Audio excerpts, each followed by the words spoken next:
اعوذ باللہ من الشیطان الرجیم بسم اللہ الرحمن الرحیم۔ السلام علیکم پیارے بہن بھائیوں، گولڈن لائنز میں آپ کو خوش آمدید کہتا ہوں۔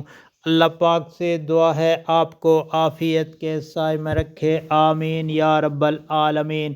پیارے دوستو، ان وقتوں کا بیان جن میں دعائیں قبول ہوتی ہیں، یعنی وہ ساتیں وہ گھڑیاں جن میں اللہ تعالیٰ دعاؤں کو شرف قبولیت عطا فرماتے ہیں۔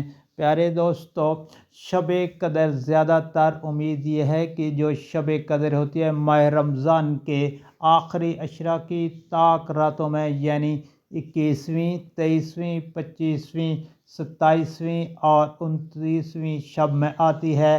زیادہ تر 21ویں اور 27ویں شب کے متعلق سب سے زیادہ گمان ہوتا ہے۔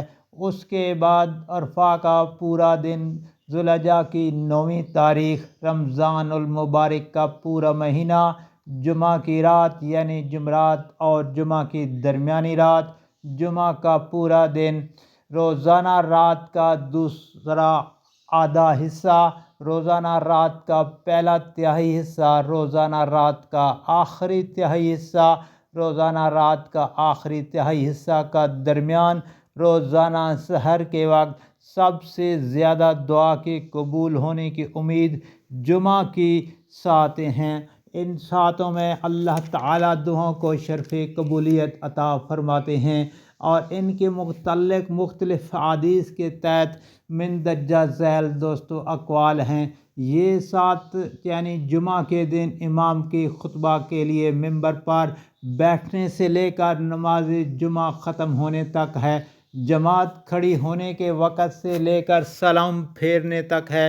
دعا کرنے والا جب کھڑا ہو، جمعہ کی نماز پڑھ رہا ہو، وہ وقت ہے۔ پیارے دوستو، بعض علماء کہتے ہیں جمعہ کے دن عصر کی نماز کے بعد سے سورج غروب ہونے تک ہے۔ بعض علماء کہتے ہیں جمعہ کے دن کی آخری ساعت ہے، اور بعض علماء کہتے ہیں جمعہ کے دن صبح صادق سے یعنی صبح صادق سے نکلنے سے سورج طلوع ہونے تک ہے، اور بعض علماء کے نزدیک یہ ہے کہ جمعہ کے دن کی آخری ساعتیں ہیں، اور پھر بعض علماء یہ بھی کہتے ہیں جمعہ کے دن صبح صادق سے لے کر سورج غروب ہونے تک۔ بعض علماء کہتے ہیں جمعہ کے دن سورج طلوع ہونے کے بعد۔ مشہور صحابی حضرت ابو ذر غفاری رضی اللہ تعالی عنہ کا ہے کہ جمعہ کے دن دوپہر کے سورج کے ڈھلنے کے ذرا دیر بعد سے 1 ہاتھ کے بقدر یعنی سورج کے ڈھلنے تک ہے۔ پیارے دوستو، میرا تو عقیدہ یہ ہے کہ سات اجابت امام جمعہ کی نماز میں سورہ فاتحہ پڑھنے سے لے کر آمین کہنے تک کے درمیان ہے۔ پیارے دوستو، نبی کریم صلی اللہ علیہ وآلہ وسلم سے صحیح سند کے ساتھ جو حدیث وارد ہوئی ہیں، ان سب میں یہ جو میں نے آپ کے ساتھ مذکورہ بالا وقت شیئر کیے ہیں، ان میں سب سے زیادہ جمعہ کے دن کی وضاحت بیان کی گئی ہے۔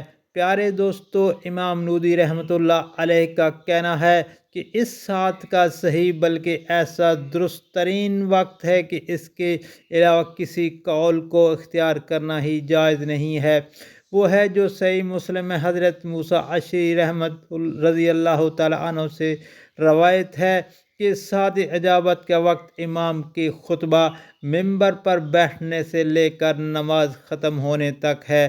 پیارے دوستو، دعا کی قبولیت کے سب سے زیادہ یقینی وقت حدیث میں 2 بتلائے گئے ہیں۔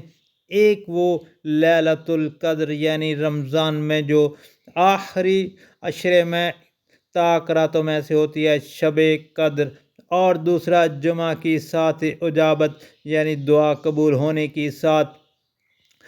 پیارے دوستو، اللہ پاک سے دعا ہے مجھے آپ کو ان ساتوں میں دعا کرنے کی توفیق عطا فرمائے، آمین۔ اور آپ سے گزارش ہے کہ ان ساعتوں کو آگے دوستوں، گھر والوں، عزیز و اقارب اور سوشل میڈیا پر لازمی شیئر کریں تاکہ ہر کسی کا بھلا ہو۔ اللہ تعالیٰ آپ پر رحم فرمائے، آمین یا رب العالمین۔